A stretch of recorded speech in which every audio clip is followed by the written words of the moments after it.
तर मी खेळाडू आहे पण जंगली रमीचा नाही तर कुस्तीचा असं उदय सांगळेंनी म्हटलंय। भाजपच्या उदय सांगळेंनी माणिकराव कोकाटेंना डिवचलेलं आहे। सिन्नरमधील पाणी टंचाई आणि इतर समस्या अजूनही कायम असल्याचं सांगळेंनी म्हटलं।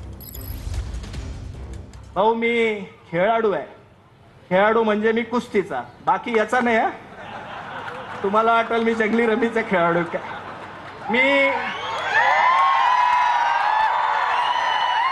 मी खेळाडू आहे। मी कुस्ती खेळायचो, मी कबड्डीच्या संघामध्ये होतो। तर संभाजी निलंगेकरांनी फडणवीसांचा हेलिकॉप्टर अपघाताची एक जुनी घटना सांगितली। फडणवीस असलेले हेलिकॉप्टर 200 फुटावरून कोसळलं होतं। सर्वजण सुखरूप बाहेर आले, हेलिकॉप्टर चकाचूर झालं। हा किस्सा जो आहे तो सांगण्यात आला। मुख्यमंत्र्यांसोबत त्यांचे 8-9 जण बसले, हेलिकॉप्टर उडालं, 200 फुटावर हेलिकॉप्टर गेलं आणि तसंच हेलिकॉप्टर खाली तिथं डीपीच्या समोर जी इलेक्ट्रिसिटीची डीपी असती त्याच्यावर तिथं हेलिकॉप्टर आदळलं। चकनाचूर झाला, हेलिकॉप्टरचा स्फोट झाला। हेलिकॉप्टर मधून मुख्यमंत्री कसे असतील, काय असतील, सगळ्यांच्या मनामध्ये प्रश्न। त्यांना बाहेर काढलं, त्यांच्या सोबत 8 जणांना बाहेर काढलं। जेवढे जण मध्ये होते पायलट सहित बाहेर निघाले।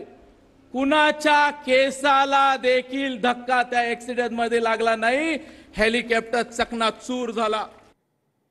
तर कोल्हापूरमध्ये स्वाभिमानी शेतकरी संघटनेनं विविध भागातील ऊस वाहतूक रोखलेली आहे। दरावर तोडगा निघत नाही तोपर्यंत कारखाने सुरू होऊ देणार नसल्याचा इशारा यावेळेला देण्यात आलाय। शेतकरी संघटनेच्या आंदोलनामध्ये महिलाही उतरल्याचं पाहायला मिळतं।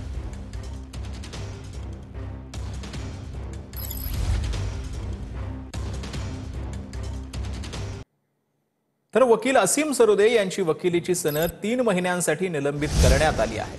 बार काउन्सिल ऑफ महाराष्ट्र आणि गोवा यांनी सरोदे यांची सनद निलंबित करण्याचा निर्णय घेतला। राज्यपाल आणि विधानसभा अध्यक्षांबद्दलच्या विधानावरून ही कारवाई करण्यात आली। न्यायालयाने जे निर्णय दिले होते त्या संदर्भामध्ये जाहीर टिप्पणी केली होती। त्याबरोबरीने राज्यपाल हा फालतू माणूस आहे असं पण त्यांनी स्टेटमेंट दिलं होतं। विधानसभा अध्यक्ष राहुल नार्वेकर आहेत, त्यांनी जो निर्णय दिला तो निर्णय कोणाच्या तरी राजकीय दबावाखाली दिला असंही त्याच्यामध्ये म्हटलं होतं। कुठल्याही ॲडव्होकेटला न्यायालयाच्या विरोधात किंवा संविधानाच्या पदाच्या विरोधात बोलण्याचा कुठलाच अधिकार नाही। त्यामुळे या संदर्भात जो निर्णय आलेला आहे असीम सरोदे यांना अतिशय योग्य आहे। त्याविरुद्ध तक्रार कोणी केली तर एक न वकिली करणारा माणूस आहे, त्याला मी कधी पाहिला नाही वकिली करताना। त्याचं नाव आहे राजेश सुरेश दाभोळकर, अत्यंत महान माणूस। त्यांनी तक्रार केली आहे। त्यांना मी भेटलो तेव्हा मला वाटलं नाही की अरे हा माणूस वकिली करत असेल म्हणून। मग आता कळलं की तो भारतीय जनता पक्षाचा कार्यकर्ता आहे। चांगली गोष्ट आहे। मी या निर्णयाला नक्कीच आव्हान देणार आहे। तर उपमुख्यमंत्री एकनाथ शिंदेंचा 5 नोव्हेंबरला कोल्हापूर दौरा आहे। कोल्हापुरात एकनाथ शिंदे गटप्रमुखांचा मेळावा घेणार आहेत। स्थानिक स्वराज्य संस्थांच्या निवडणुकांच्या पार्श्वभूमीवर हा दौरा महत्त्वाचा मानला जातो। गटप्रमुख, बूथप्रमुख आणि शाखा प्रमुख यावेळेला उपस्थित राहणार आहेत।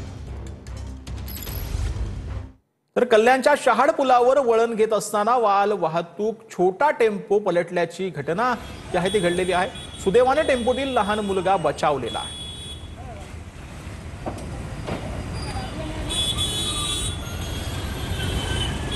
अरे लहान पोरगा आतमध्ये। रायगडच्या अलिबाग तालुक्यातील वडा वेलवली मार्गावरील पूल कोसळल्याची घटना घडली आहे। पूल कोसळल्यानं 25 गावांचा संपर्क तुटलेला आहे। या मार्गावरील वाहतूक सान बायपास आणि बलकडे रोड मार्गे वळवण्यात आलेली आहे।